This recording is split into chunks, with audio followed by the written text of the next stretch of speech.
In this video, we want to begin our discussion of rings by just going over some very important definitions. So the first important definition is a ring. So we say that a ring is a non-empty set R that's equipped with two operations. And so we usually write these operations as addition and multiplication. When we say operation, we mean the way that we relate elements to one another. And a ring satisfies all of the following axioms. So first we have that in a ring, we have closure for addition. So this means that if A is in R and B is also in the ring, then their sum is in the ring. So we have closure under this operation of addition.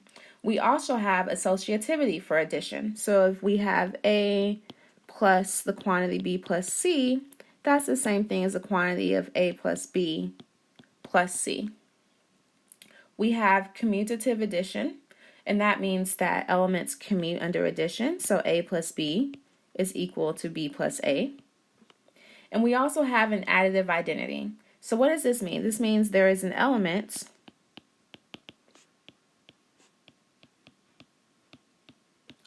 zero in the ring such that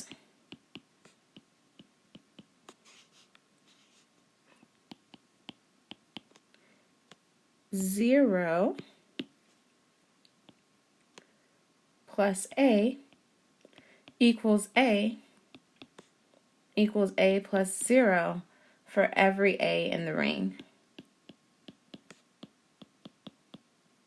So this is called an additive identity. There exists an element so that when we add any other element of the set of our ring, of our ring to that element, we get that element back. So the next property is that we have a unique solution to this equation here. And actually, we just require that it has one solution, but we will show that it's unique in a following theorem in the next section. So for each A in R, the equation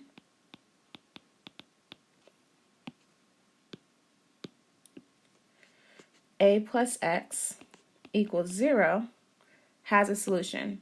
And so what this really is saying is that every element in the ring has an additive inverse. And that additive inverse is what we're calling this X here.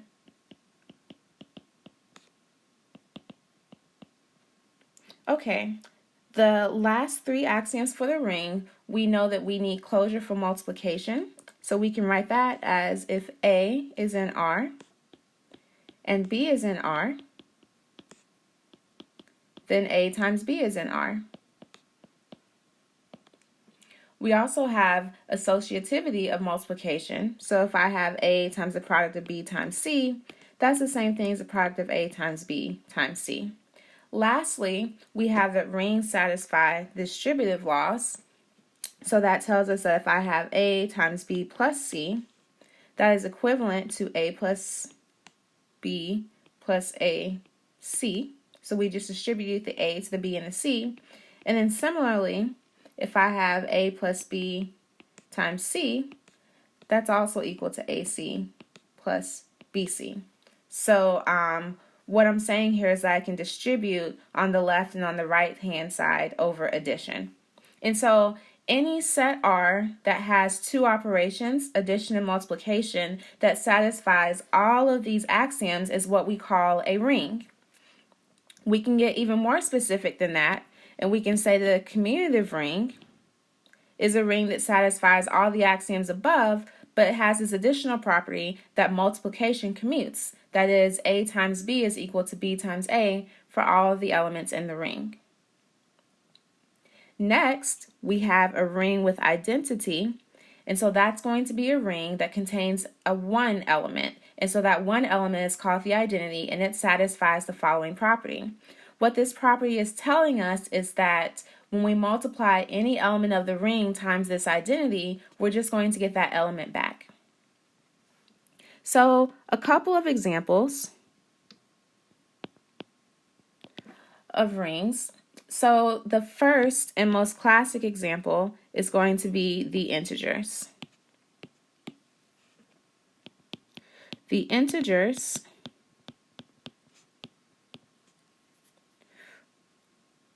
are a ring with the usual multiplication and addition. So a ring has a binary operation. It has an addition and a multiplication. And so what we're thinking of here with the integers is just the multiplication and addition that we are used to. That's what we mean by the usual multiplication and addition. Another example of a ring would be the set of even integers.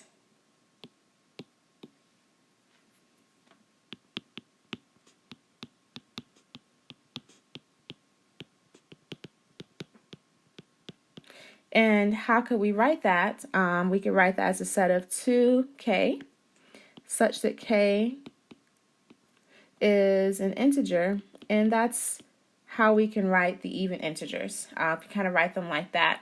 And so the set of even integers is a commutative ring. The integers are also a commutative ring. So I can put that there, commutative.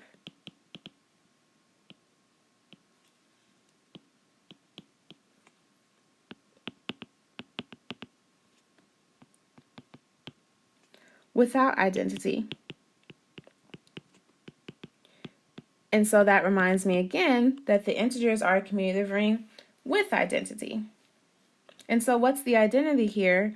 Commutative ring with identity. So the identity in the integers is just 1. Okay, but the even integers, there's no number in this set so that when you multiply any even integer by it, you get that number back because the identity in the integers is 1 and 1 is not even. So this is a commutative ring, but it does not have an identity element. So you can have a ring and it be commutative. You can also have a non-commutative ring. You can have a ring that's commutative without identity, a ring that's commutative with identity. There's a lot of examples. I've just briefly described 2, but we're going to go through lots of examples in the notes in our in-class portion on Thursday and in the videos that follow so that we make sure that it's very clear what we mean by a ring and how we can use these properties, these axioms in the definition to classify whether a given set is in fact a ring, and if it is, what type of ring is it?